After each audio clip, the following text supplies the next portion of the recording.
Bismillahirrahmanirrahim. Assalamualaikum warahmatullahi wabarakatuh. Saya Nur Apni Sardi dari Klaster 5 kelas PAI 1 Prodi Pendidikan Agama Islam Fakultas Tarbiyah Institut Agama Islam Negeri Parepare.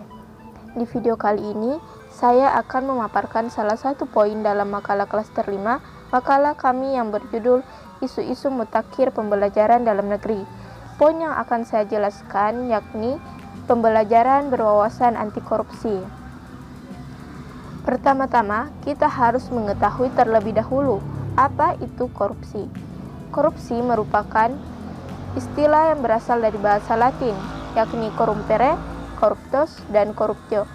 Istilah-istilah tersebut kemudian tersebar ke seluruh penjuru dunia dan memiliki istilah tersendiri di tiap-tiap negara.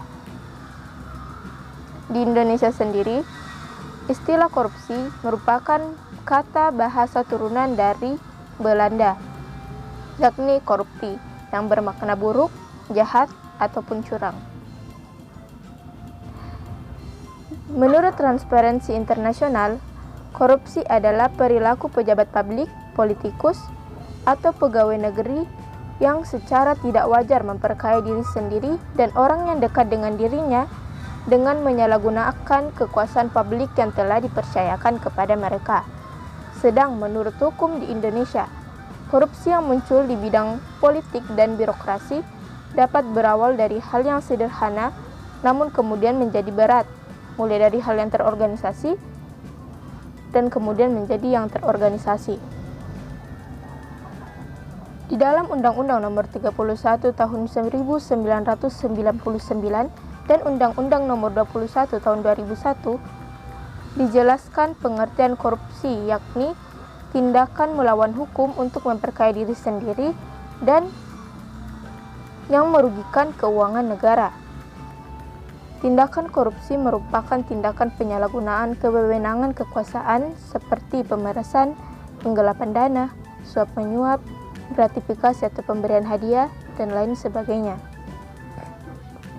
Penyebab korupsi terdiri atas dua, faktor internal dan faktor eksternal. Faktor internal merupakan penyebab korupsi yang berasal dari diri tiap-tiap individu, sedang faktor eksternal penyebab yang berasal dari lingkungan ataupun sistem. Pencegahan korupsi dapat dilakukan dengan menghilangkan atau setidaknya mengurangi kedua faktor penyebab tersebut. Faktor internal sangat ditentukan oleh kuat tidaknya nilai-nilai anti korupsi yang tertanam dalam diri tiap-tiap individu. Nilai-nilai anti korupsi itu perlu diterapkan oleh setiap individu untuk dapat mengatasi faktor eksternal agar korupsi tidak terjadi. Untuk mencegah terjadinya faktor eksternal, selain memiliki nilai-nilai anti korupsi, setiap individu perlu memahami terlebih dahulu prinsip-prinsip anti korupsi. Maka dari itu, pentingnya pendidikan anti korupsi di dalam diri tiap individu yang perlu dilakukan sejak dini.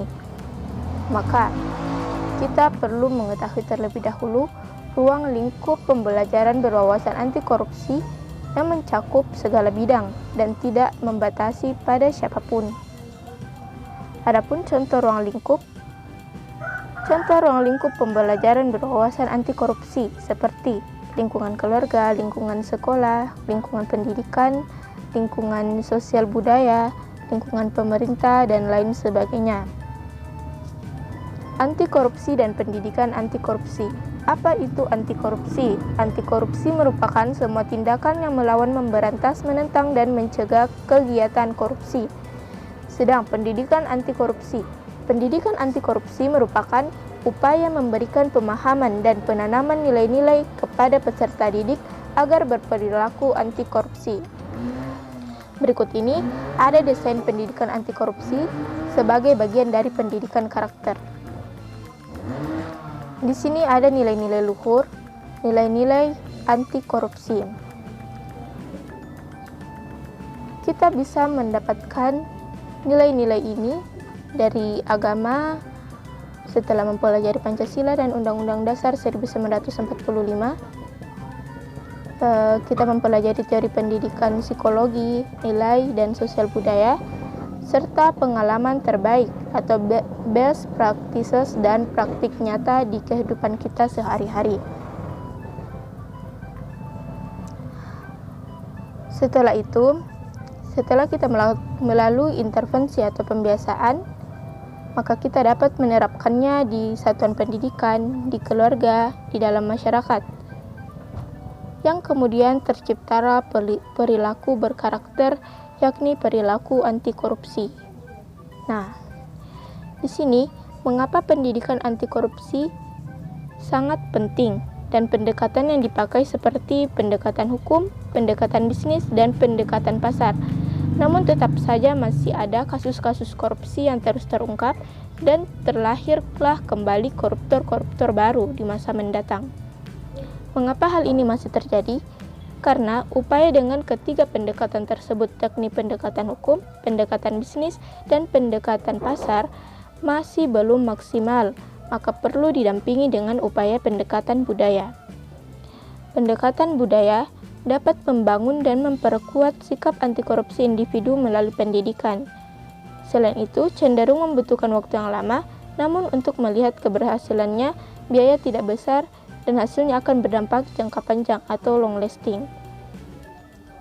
Kemudian yang terakhir, tujuan membangun karakter anti korupsi, kompetensi terhadap peserta didik.